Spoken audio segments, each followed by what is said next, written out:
Gracias, estimados suscriptores de verdadesyRumores.com por estar de nuevo con nosotros en otro episodio de Contrastes.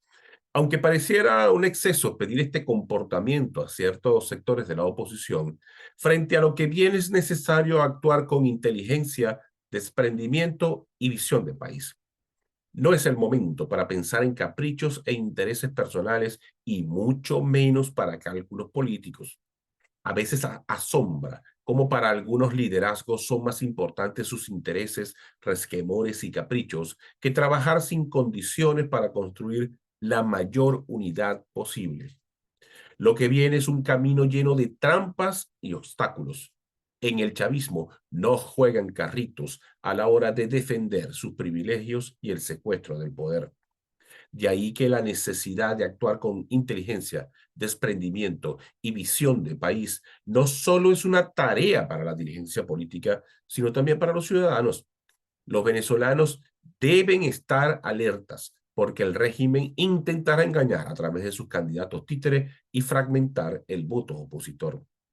Es el momento adecuado para que la mayoría de los venezolanos demuestre la madurez política que ha logrado luego de más de 20 años de marchas, fracasos y decepciones.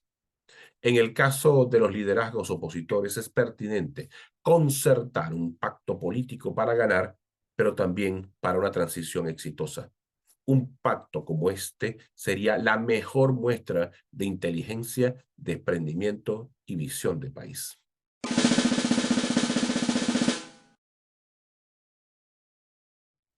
Hoy converso con el politólogo y consultor político Jesús Castillo Molleda. Ya regresamos.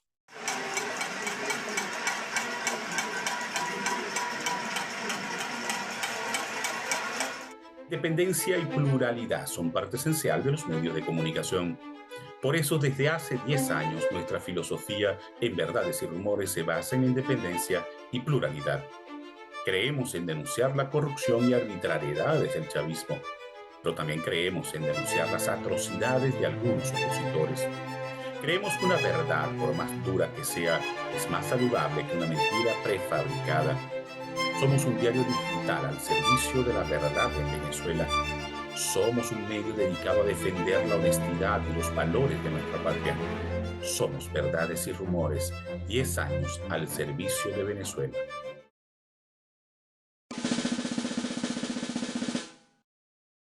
Estimados suscriptores de verdadesyRumores.com, si usted tiene dificultades para ingresar a nuestro portal como consecuencia del bloqueo del chavismo, solo siga las siguientes instrucciones. Ingrese a la Play Store de Google y busque la aplicación Intra. Luego pulse el botón para instalar.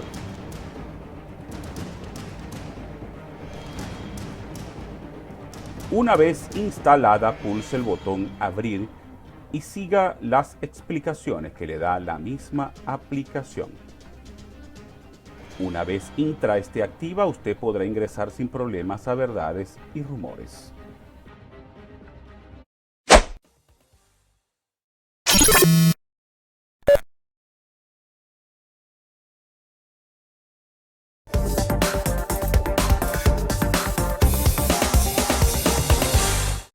Hoy converso con un amigo de la casa, el consultor político y politólogo al mismo tiempo, Jesús Castillo Molleda, a quien le quiero dar de nuevo las gracias por haber aceptado esta invitación. Saludos, Darwin. Para mí es un gustazo, de verdad, hablar de los temas que nos gustan y los que entendemos, ¿no? Sobre todo, Exactamente. hay que intentar ayudar a la gente también a entender, a hacer pedagogía, para que los fanáticos que confunden tanto a la gente no sigan por ahí haciendo la suya.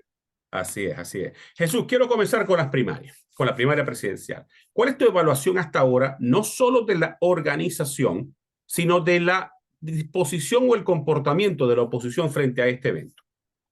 Mira, lo primero que el método de las primarias es el método más adecuado para poder dirimir diferencias entre diferentes aspirantes al mismo cargo, cuando estos a su vez dicen que están en una misma posición política. Sin importar qué piensa cada uno de ellos, lo que sí coinciden es que quieren enfrentarse en una elección presidencial al candidato del PSUV. Hoy es Nicolás Maduro, mañana no sabemos si es Nicolás Maduro, pero en eso hay coincidencia. Y como hay coincidencia y hay muchos aspirantes, lo adecuado es hacer una elección de primaria y para que el que quede, entonces debería ser el candidato de todos, en lo político y en lo ciudadano. ¿Ok? Entonces eso es positivo. Lo segundo es que esta comisión de primaria, a la cual personalmente yo considero que ha hecho un gran trabajo, creo que hay gente honorable, han tenido las buenas intenciones de hacerlo lo mejor posible, solo que ante este proceso a lo interno no le ha tocado fácil, ¿ok? Porque le ha tocado organizar lo desorganizado. Y sobre todo trabajar con sectores de la oposición no es tampoco sencillo porque no hay mucha colaboración. Todo iba muy bien hasta que hay el conflicto con el CNE y esto complica la situación actualmente de la organización de las primarias. Primero porque unas primarias cuestan dinero, segundo porque no es fácil, ellos estaban pidiendo organizar el 40% de los centros de votación del país, estamos hablando de 5.000 centros en este caso, y organizar un evento en 5.000 centros sin el CNE, yo lo veo cuesta arriba en este momento. ¿Ok? De aquí a que el 22 de mayo seguramente vamos a ver avance en este proceso. El tercer elemento importante es que había mucho señalamiento ante el Consejo Nacional Electoral y eso tampoco es bueno, porque ese Consejo Nacional Electoral es que organiza elecciones en el país. Entonces, atacar al CNE hoy es un poco desanimar a un elector mañana ante este proceso que tanto necesita la oposición que participe la gente. Y cerrando el comentario, me parece que de una manera u otra, el hecho de que cada candidato no tuvo que poner dinero para inscribirse, eso amplió la participación de estas primarias. Y hasta ahora, ¿cómo has visto el comportamiento de la oposición entendiendo que está tan fragmentada y tan enfrentada, ¿no? Bueno, lo primero es que cada quien está resolviendo el primer problema, el primer tiempo, como el fútbol, inscribirse. ¿Ok? Luego que cumple la etapa de inscribirse, ahora sí tenemos los candidatos. Arranca la carrera hacia la campaña de primaria y cada comando de campaña, cada candidato tendrá su estrategia. Unas son buenas, otras son malas, otros tendrán más recursos, otros tendrán menos recursos. Sin embargo, es importante recalcar que dentro de este método y esta competencia deben cuidarse mucho los verbos, porque hay que recordar que todos necesitan de todo y por eso que seguramente vamos a ver construcción de alianzas futuras antes de la elección del 22 de octubre. Ahora, ¿tú crees que la jugada del CNE, del gobierno al descabezar el CNE, ha tenido un impacto muy negativo en la organización de este proceso? Sí, lo ha tenido, porque imagínate, desde que pasó eso, para completar, los dos rectores de la alianza opositora, que era Picón y Capri y Enrique Márquez, también renuncian. Prácticamente dejan el CNE desnudo.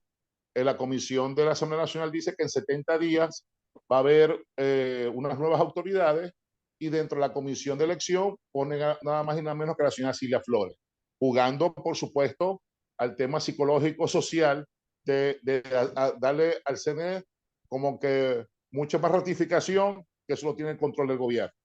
Entonces no es positivo ahorita, primero porque sale del juego de las primarias. No es positivo ahorita porque eso complica la organización de las primarias. Y no es positivo ahorita porque puede desactivar a futuro un voto opositor en las elecciones reales que son las presidenciales. Ahora, ¿tú crees que es factible la realización para el 22 de octubre de una primaria autogestionada o quizás haya que mover la fecha para el primer trimestre del 2024? Mira, hoy, para ser honesto, y en esto tienen que ser muy honestos las autoridades, y me imagino que el señor Casal, que hasta ahorita se ha comportado muy seriamente, está pensando cuál va a ser el mejor momento de plantearlo o de solucionarlo. Pero hoy no es posible hacer unas elecciones manuales como se quieren hacer en tantos centros de votación en el país. Además, no hay control del cuaderno electoral y del patrón electoral. Y lo peligroso de esto, Darko, es que hasta hoy no está claro cómo una persona va a ser controlada en un solo voto. Porque con un cuaderno electoral y con una automatización, a ti te dicen con los centros nucleados, bueno, Darwin puede votar en el centro de Olegario Villalobos, ¿ok? Porque te tocó el centro nucleado y ya no puedes votar más nada. Pero ahora con esto que está ocurriendo, yo puedo votar en la Plaza de la República, puedo irme para la Plaza del Cepillado en San Francisco, o me puedo ir para Cabima, y no hay control, nadie puede decirme a mí que votaste, ¿ok? Entonces, ¿será que van a poner un dedo marcado, van a poner una calcomanía, van a marcar no sé qué método irán a buscar, pero es peligrosísimo que una persona pueda votar varias veces, como pasó en el 2017 con el consultivo del 16 de julio y como pasó en el 2020 con el consultivo del 6 de diciembre. Ahora, ¿tú crees que el gobierno, tomando en cuenta la jugada del CNE y aquel recurso que introdujo este sujeto que viene del chavismo, Luis Ratti, va a profundizar su estrategia para impedir la realización de las primarias? Bueno, considero que el gobierno, esto es lo que debería hacer el gobierno. Debería dejar correr la primera, por lo menos los primeros 2 meses de la primaria. Porque como esta jugada y esta carrera va a haber entre los mismos opositores y seguramente no va a haber mucha amistad en el camino, ¿ok? Jugaría el desgaste a lo interno de la oposición.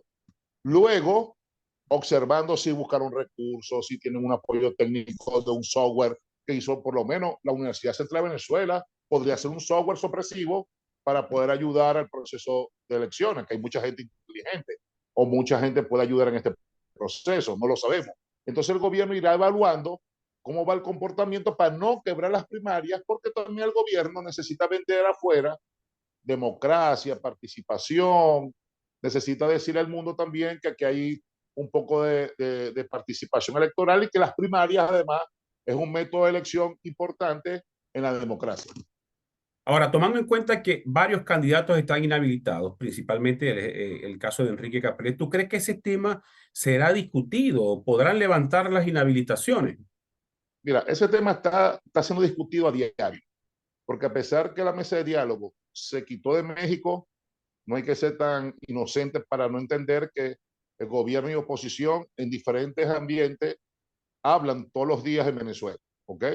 Aquí hay muchos procesos, aquí están los presos políticos, aquí hay problemas de expropiaciones, aquí hay 11 alcaldes destituidos en Venezuela, uno de ellos es fallecido, hay un alcalde de la oposición que fue destituido de su cargo, que fue para Cayman, que por cierto, poco solidarios fueron los aliados políticos hacia ese proceso. Entonces, de una manera u otra, siempre hay componentes políticos y obviamente el gobierno está jugando a algo que poco juega la oposición. El gobierno está jugando a la liberación de Alex Saab. Por ejemplo, la oposición tiene más de 300 presos políticos y no hablan de ellos, ¿ok? Inclusive el caso de Carreño, que es el más cercano y nadie habla solo de sus familiares. Entonces, cierro comentario. En este caso particular, el gobierno, por supuesto, va siempre a jugar a quebrar la oposición. ¿En qué momento? Ellos van a intentar su momento porque también ellos tienen muchos problemas. Solo que ahora, seguramente vamos a hablar de esto, en este momento hay un eje estratégico del gobierno por un candidato a la oposición que está ocurriendo un fenómeno en las encuestas donde el oficialismo se está uniendo gracias a ese candidato. Ahora, una última pregunta antes de ir a la pausa. El precandidato presidencial César Pérez Vivas, en su inscripción el día miércoles, propuso un pacto político entre los aspirantes opositores a la presidencia. ¿Tú crees que el pacto podría ser de utilidad?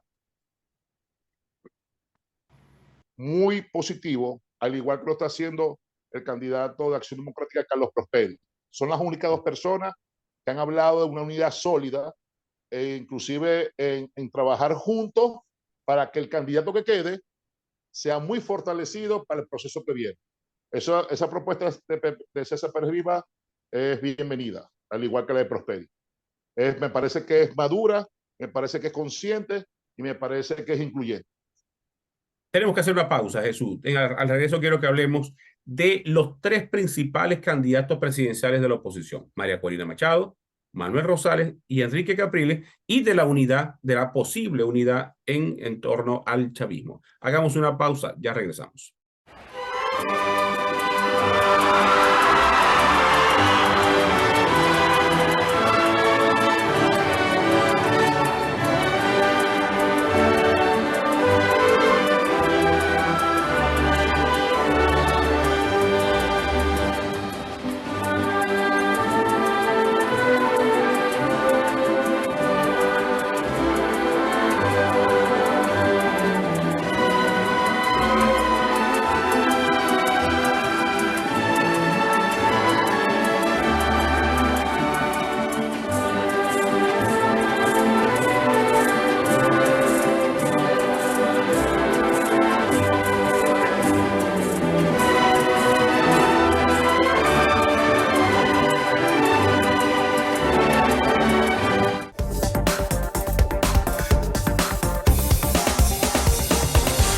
Jesús, ¿te parece si hacemos de inmediato una evaluación de los tres principales candidatos presidenciales? Comencemos por las damas, por María Corina Machado. Mira, María Corina, vamos a hablar de los aspectos positivos.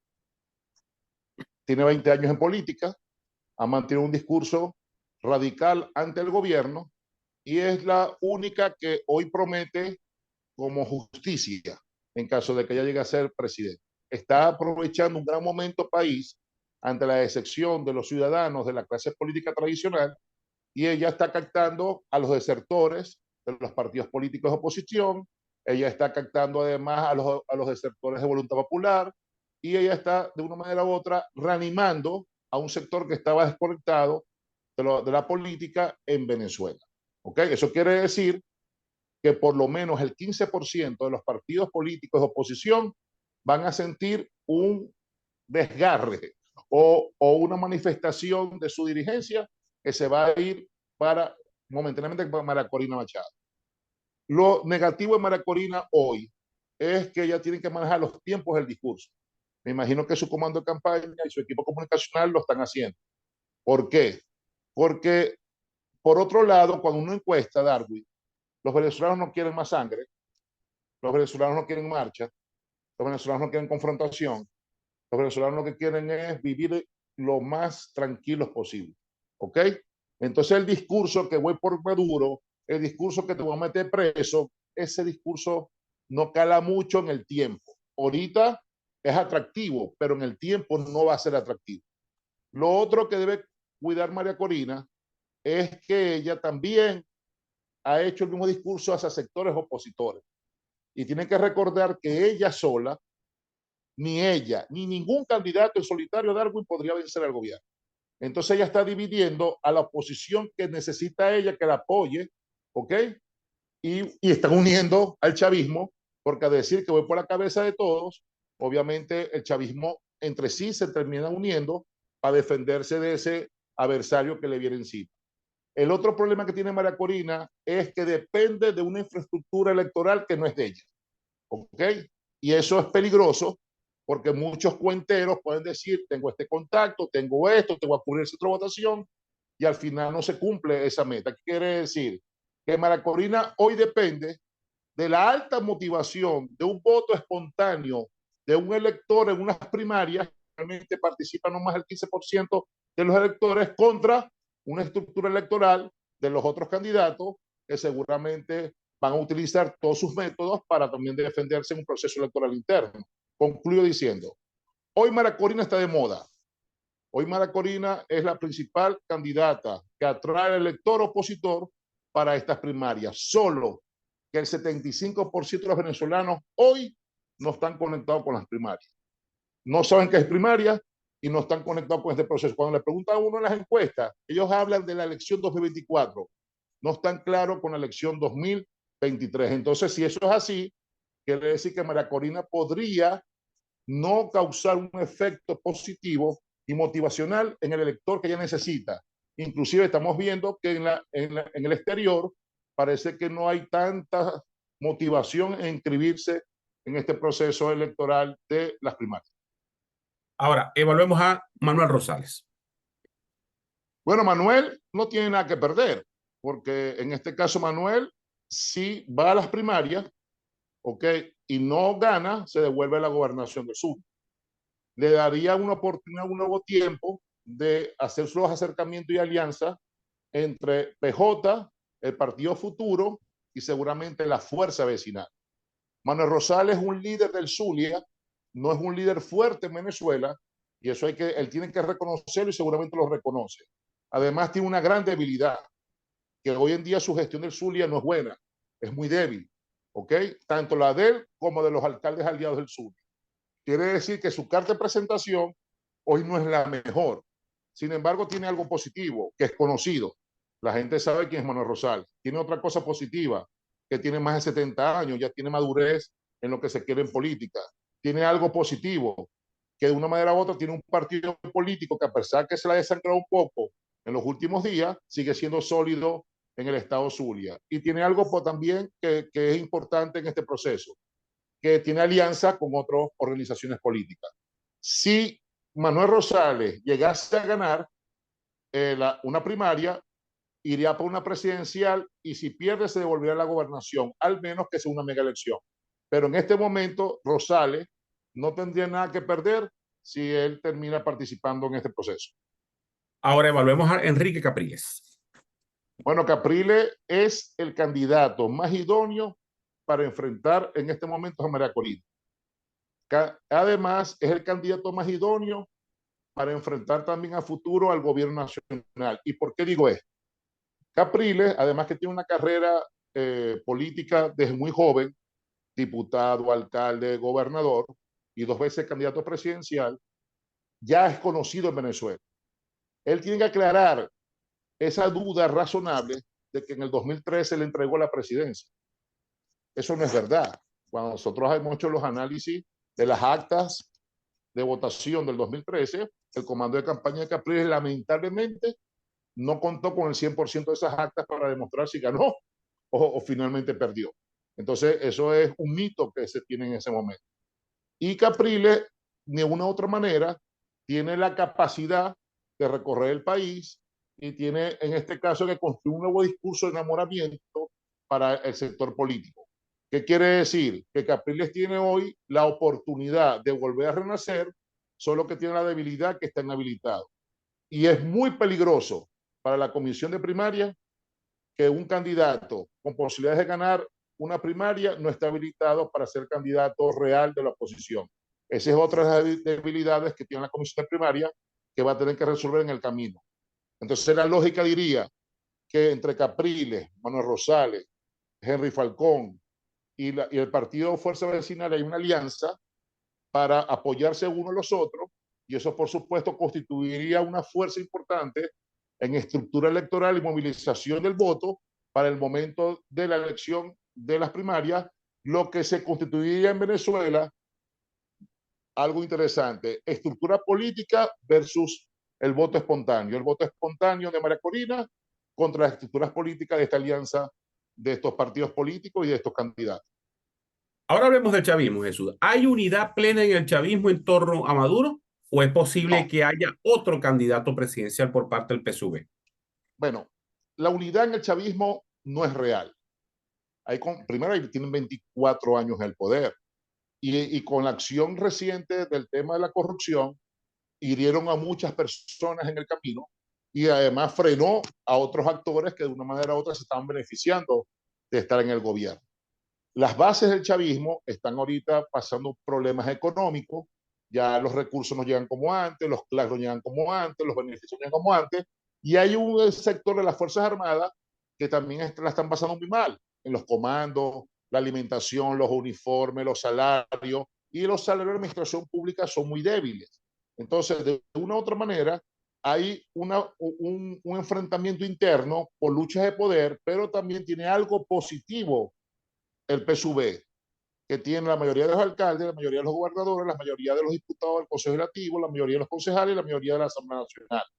Eso a su vez se convierte en que tiene la mayoría de los poderes constituidos, tiene la mayoría de las Fuerzas Armadas y de una manera u otra, asimétricamente, tiene representación en toda Venezuela. Además, Maduro tiene aliado al gobierno de Colombia, al gobierno de Brasil, al gobierno de Argentina, al gobierno de México, al gobierno de Cuba, al gobierno de Nicaragua, tiene también aliado a Irán, tiene a Bielorrusia, a China y a Rusia. Te digo estos 10 actores principales porque seguramente ellos van a estar involucrados económicamente en una campaña del 2024.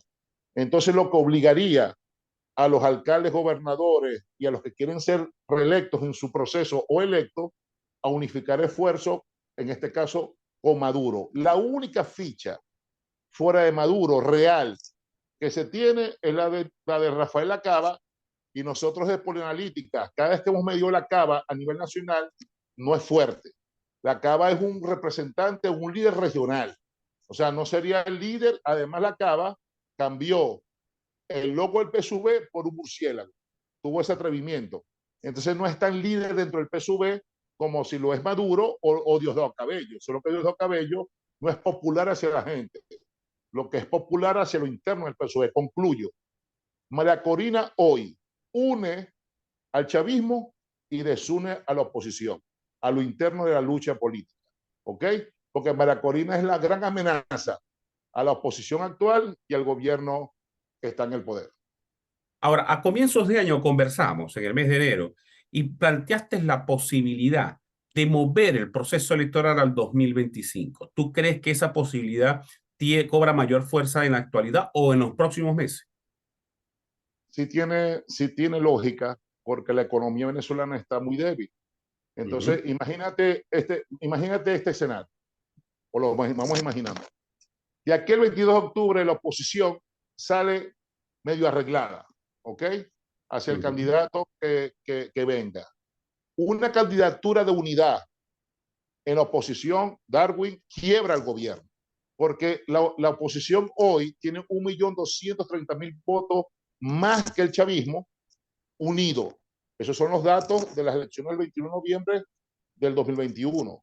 Claro. Sin contar el voto del exterior, que no lo va a ver, pero bueno, lo que quiero decir es que con el voto nacional, la oposición sigue siendo mayoritaria. Entonces, una media unidad, obviamente, pondría en jaque al gobierno. Y el gobierno, si no tiene muchas cosas que ofrecer el próximo año, el tema de los servicios públicos, el salario, el tema de la gasolina, el tema de la calidad de vida, o imitar la burbuja económica del año 2022, sin ninguna duda podrían jugar a que decir, no tenemos recursos para hacer las elecciones, para poner una de tantas excusas y pasarlas a una mega elección en 2025. Ese escenario es posible, pero también puede haber este escenario. Salen peleadísimos de la primaria de la oposición, la candidata que gana es María Corina, los demás jugarían todos contra María Corina, se achinchorran, y entonces el gobierno lo que haría es todo lo contrario, adelantaría el proceso electoral para un mes más tardío de mayo del próximo año. Mientras más rápido hagan el proceso, menos posibilidades tiene la oposición de reencontrarse otra vez. Ahora, en el caso de que la oposición salga unida de las primarias, ¿tú crees que el gobierno ante ese riesgo pudiera asumir una política similar a la de Nicaragua? No, yo lo que considero que el gobierno buscaría la transición de respeto. O sea, todo indica que si una elección presidencial, la sumatoria de los votos es más de 1 millón de votos, es muy evidente, no hay manera de decir que no. Solo que el gobierno buscaría los puentes, no para que quemen a Maduro y los metan preso a todos, sino al contrario.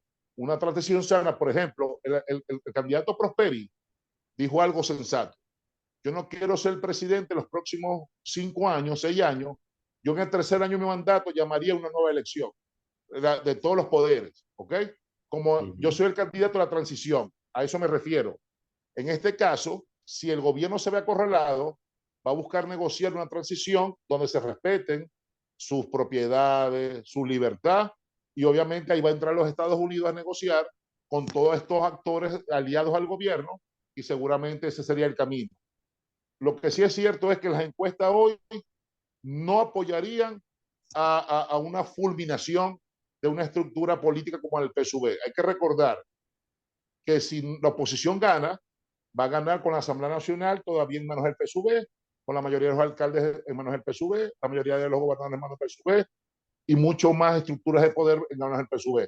Entonces la transición y la negociación es obligatoria en caso de que la oposición logre una unidad sólida. Si la oposición logra una unidad sólida, Darwin va a arrodillar al gobierno y seguramente le va a ganar las elecciones. Jesús, lamentablemente se nos agotó el tiempo. Te quiero dar las gracias por esta interesante conversación.